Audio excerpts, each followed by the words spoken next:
It's all coming back to bite Disney in the keister. The following is a World-Class Bullshitters exclusive.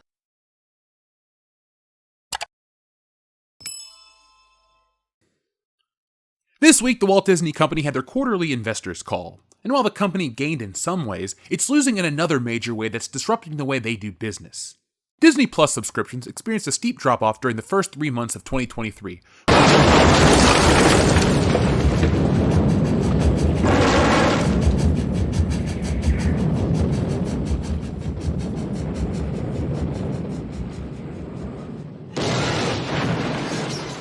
With the streaming service losing a whopping 4 million customers globally. Overall, Disney's streaming business continues to bleed money with no signs of profitability in sight. While most of Disney Plus's losses resulted from the end of the Hotstar deal in India, the streamer posted an unexpected loss of 300,000 subscribers in the US and Canada. For the quarter, the studio reported a total of Disney Plus subscriptions as 157.8 million worldwide, falling well short of Wall Street's estimate of 163.2 million. Disney's streaming business lost $659 million for the quarter, an improvement over the $1 billion loss the division lost the last 3 months of 2022. Disney's streaming business, which also includes Hulu, lost more than $1 billion in each of the past 2 quarters. Like other legacy Hollywood studios, Disney is betting the farm on streaming and has been spending a fortune to compete with Netflix and emerge dominant. In 2020, it was discussed that Disney Plus was no longer the future of Disney, but its present. During the pandemic, Disney Plus saw a huge rise in subscriptions, but while those numbers grew, profitability was a ways away. According to CNN, in 2020, Disney Plus could end up losing $2 billion for its parent company this year and another $2.2 billion in the fiscal year 2021, according to estimates from media research. Disney projects its service will become profitable sometime in fiscal 2024. Michael Nathanson, a media analyst, said, "I think Disney and the rest of their direct-to-consumer assets like Hulu and ESPN Plus are the most important units in the eyes of investors. It's a source of long-term growth and helps offset factors like cord-cutting and shifts in audience behavior." Although concerns remain about Disney Plus creating enough content to feed consumers' appetites as well as the ever-present competition from rivals like Netflix, Disney Plus's first year was a massive success story. Not only helped keep Disney afloat during the challenging years, but also quickly bridged the gap of what Disney is and what Disney will become. Absolutely nothing! Those words were very prophetic, as times have changed. 3 years after this article was published, Disney finds itself in a worse situation than they thought. As stated in 2020, there was concern that Disney could produce enough content to interest consumers. That's what happened. Disney has spent billions producing content that is not profitable. The Walt Disney Company CEO Bob Iger confirmed much of the content the company created for Disney Plus was not driving subscription growth for the streaming platform. In fact, he said some of the programming they created did not drive sub growth at all. During the investors webcast, Iger stated, "As we grow the business in terms of global footprint, we realize that we made a lot of content that is not necessarily driving sub growth, and we're getting much more surgical about what we make. So as we look to reduce content spend, we're looking to reduce it in a way that should not have any impact at all on subscribers," he asserted. "We believe there is an opportunity for us to focus on more real subscriber drivers." Iger went on to reveal that many of the pieces of content they created were negatively impacted the company's bottom line, due to the marketing cost outweighing the subscription revenue.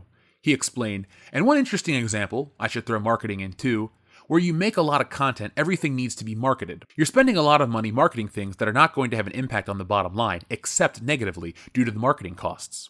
One thing we also know is that our films, those that are released theatrically, big tentpole movies in particular, are great sub-drivers. But we are spreading our marketing costs so thin and we're not allocating enough money to even market them when they came to the service." Iger went on to say, "There were a number of pieces of programming that were not driving any subscriptions whatsoever. As witnessed by the ones that are coming up including Avatar, Little Mermaid, Guardians of the Galaxy, Indiana Jones, Elementals, etc., we actually believe we have the opportunity to lean into those more. Put the right marketing dollars against it, allocate more away from programming that's not driving any subs at all. I guess this is part of the maturation process, as we grow into a business that we've never been in. We are learning a lot more about it. Specifically, we are learning about how our content behaves on the service, and what the consumers want," he concluded.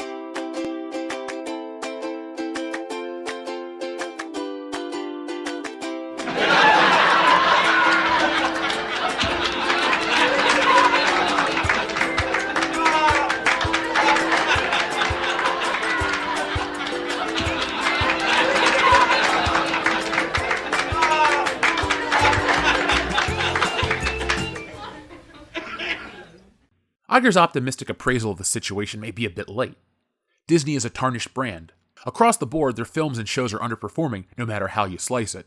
Guardians of the Galaxy 3 missed the estimated box office predictions by nearly $20 million, according to some sources. The Little Mermaid is embroiled in online controversy which may affect the film's box office as well, and the other films all face competition. Universal has been the studio to beat in 2023, with the Super Mario Bros. Movie breaking every record and Fast X revving up for a release next weekend.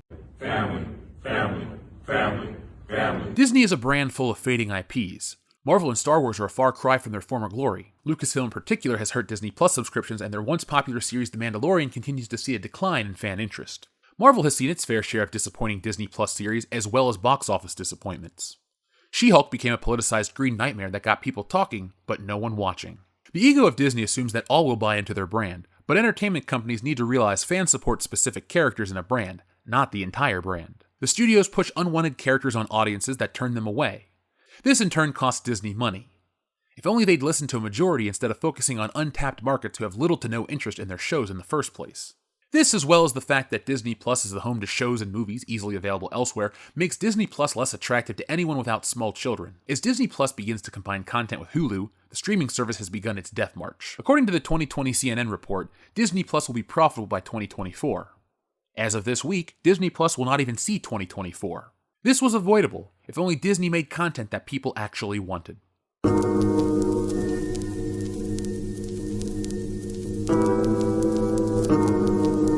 So folks, what do you think of all about this? 3 questions for today. 1. Are you surprised to see Disney Plus migrating to Hulu? 2. Are you surprised that Bob Iger actually said people aren't watching these shows that they tell us they are? And 3. What is the worst thing on Disney Plus?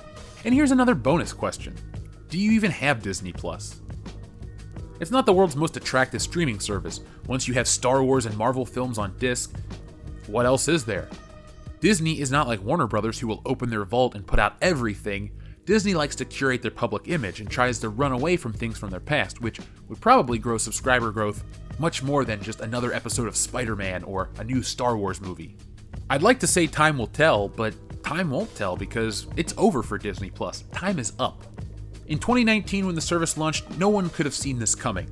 Disney was riding high, but a series of bad decisions and a deluge of bad entertainment has tarnished the brand beyond repair. Added in the fact that Disney is embroiled with a very public battle with the state of Florida, and it looks like Disney's losing on all sides, which the numbers show they are. So folks, thank you for watching. I gotta get out of here, but go over to shopwcbs.com, grab yourself a t-shirt, go over to wokebusterscomic.com to get an awesome comic, and come back on Tuesdays and Thursdays to listen to our live shows. I'll be back next time with more, folks, but in the meantime, be smart, be safe, be cool, but always be excellent to each other. Thanks for watching today's video. Yes, it's over, but don't cry because there's more, a lot more from World Class Bullshitters. And there's only one way to get it. Hit that subscribe button below. When you do that, you'll get notifications and updates from World Class Bullshitters every time we go live. Basically, you won't miss anything. And if there's one thing I hate, it's FOMO. But the thing most people hate more than FOMO is fear of missing out on World Class Bullshitters, because there's just some things you can't undo. So folks, do yourselves a favor and never miss anything from World Class Bullshitters. One last thing before you go, hit the thumbs up button. Not for our egos, no, they're big enough as this, but it does help us fight the algorithm here, and well, it's man versus machine, and that's the real fight. But if that's not your battle, that's okay. There's one last way you can help WCBS, and that's going over to shopwcbs.com, picking up a t-shirt, a beer glass, a sweatshirt, a poster, all sorts of ways to back WCBS. The difference between us and other YouTube channels is I'm the artist that makes all this stuff, so if you enjoy art beyond t-shirts, you can even read our comic books. We got it all. We're called the epitome of pop culture for a reason, and no, again, it's not for our egos. So folks, make sure you're involved with every aspect of World Class Bullshitters, not just for us, but do it for yourself. We're making the change in entertainment everybody out there wants to see. And a special thank you goes out to all of our wonderful patrons who make this content possible. Go to patreon.com/worldclassbs to get involved and help out the channel.